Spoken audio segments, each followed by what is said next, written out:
হিন্দু পুরাণ অনুযায়ী যখন পৃথিবীতে অন্যায়, অধর্ম ও পাপ চরম সীমায় পৌঁছে যাবে, তখন ভগবান বিষ্ণু তার শেষ অবতার হিসেবে কল্কি রূপে আবির্ভূত হবেন।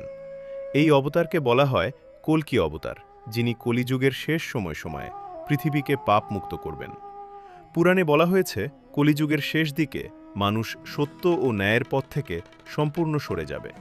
লোভ, হিংসা, প্রতারণা ও অন্যায়ে পৃথিবী ভরে উঠবে।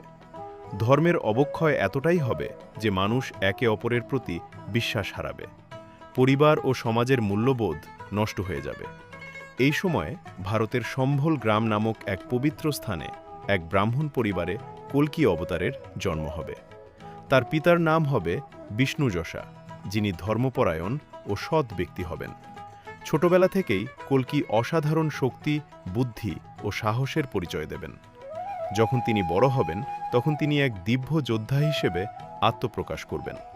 তার বাহন হবে এক উজ্জ্বল সাদা ঘোড়া, দেবদত্ত, এবং তার হাতে থাকবে এক জ্বলন্ত তলোয়ার, যা অন্যায় ও পাপ ধ্বংসের প্রতীক।